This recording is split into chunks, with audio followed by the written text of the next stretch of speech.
it's Michael Bozy. Welcome to my podcast, episode 153 of Marketing Without the Marketing, where I try to teach you everything that I know about content marketing, soft touch, respectful and ethical marketing, and I'm glad that you're here.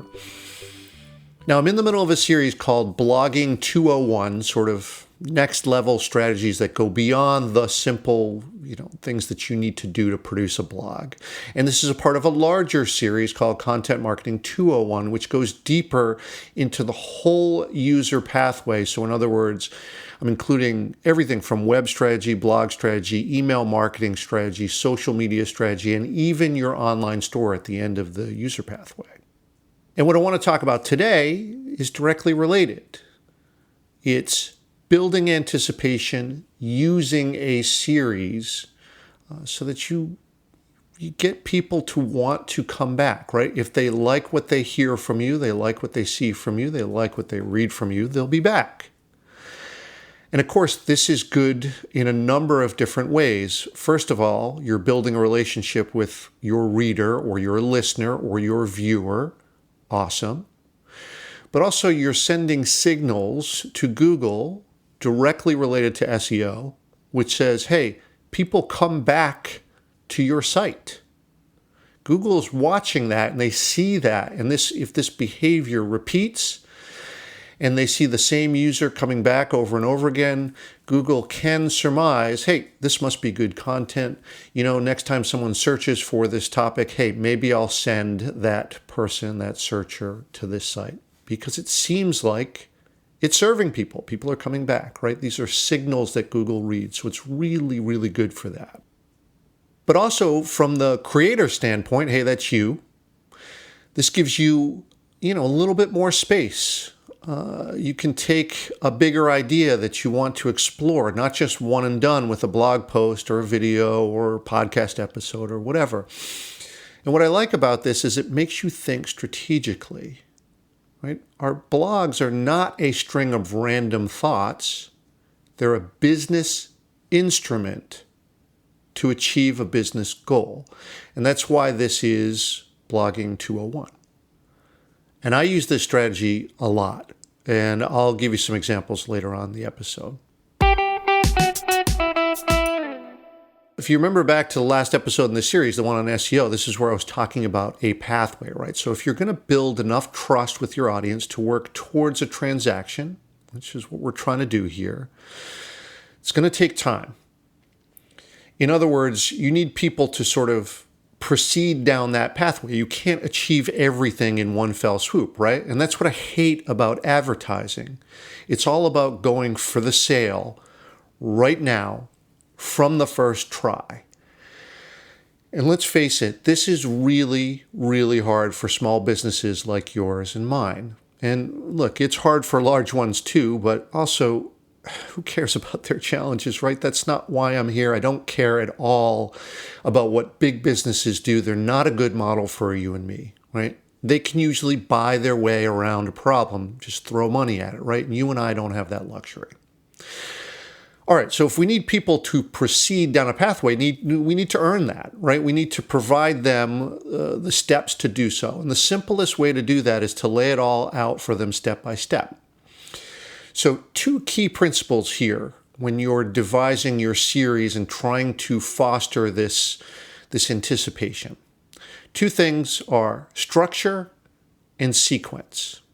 Now, structure matters because you're trying to teach, right? So you want to break it down, the thing that you're trying to teach in your blog or video series or podcast or whatever.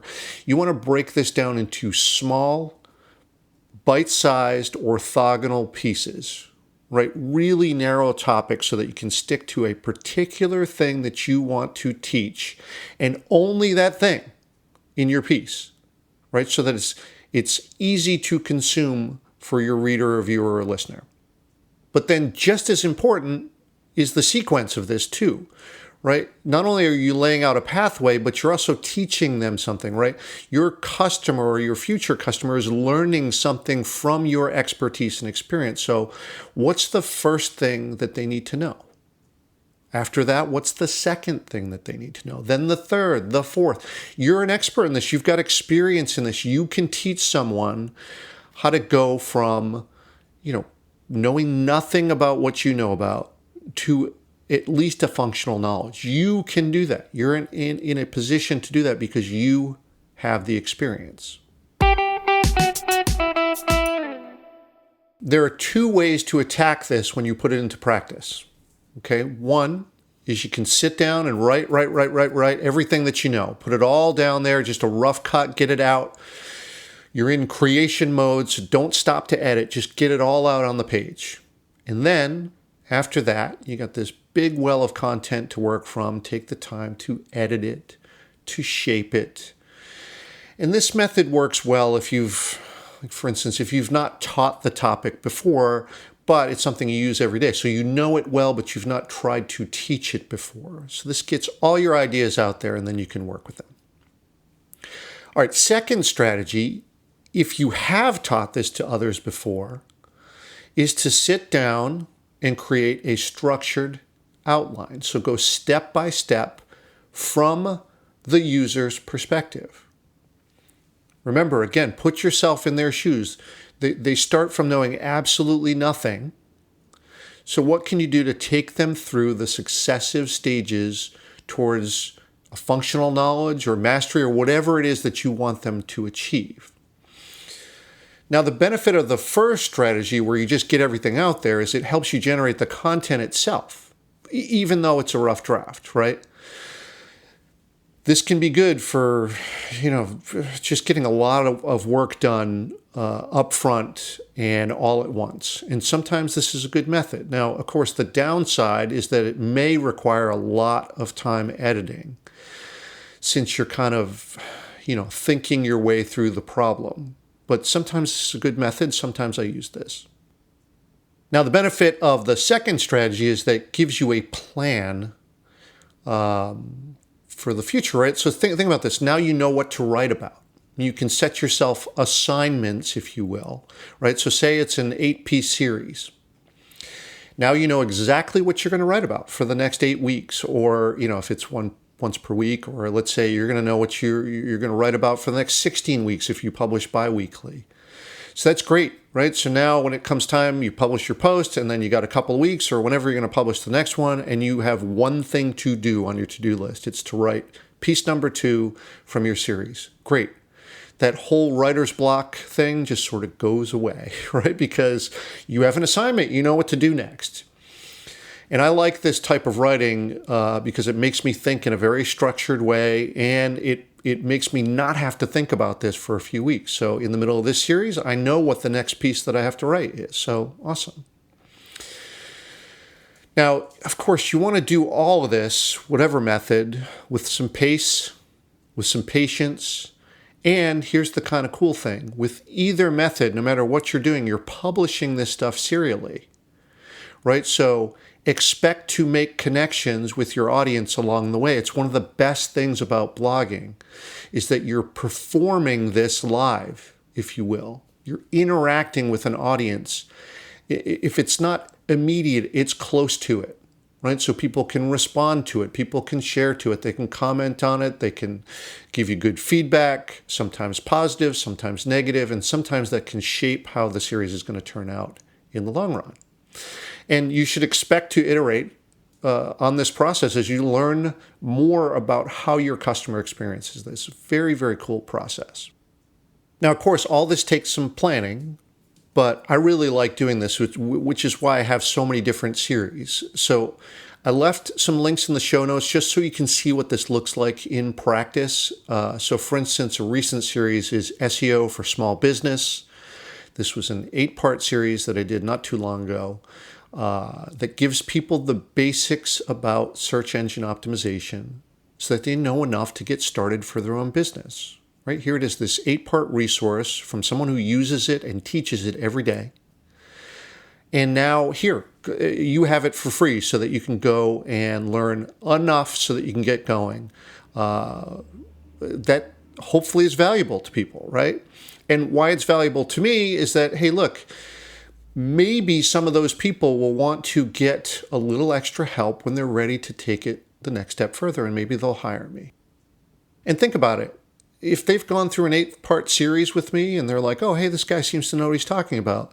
When it's time to hire someone, I'm likely the person that they'll go with, right? And this would work for you as well. I'm using myself as an example, but this would work for you as well because you've built up enough trust. But it doesn't have to be involved either. It doesn't have to be this long 8-part, 16-part series, whatever. It can be very brief too. So as an example, I have a simple 2-part series on how content strategy is teaching. There were 2 things that I wanted to say about that. That's all it needs to be. And if I want to get this concept across, and I felt like it was longer than 1 episode, and wanted to break it down into 2 topics, great. 2 episodes will do it. Left a link in the show notes so that you can experience that as well. And as I mentioned at the very beginning, this episode is part of a 3-part series on Blog Strategy 201. And that series is sort of a sub-series for a larger series that I'm doing, just to show you that this can be, these things can work together. So the overarching series, which is a 16-part series, is Content Marketing 201.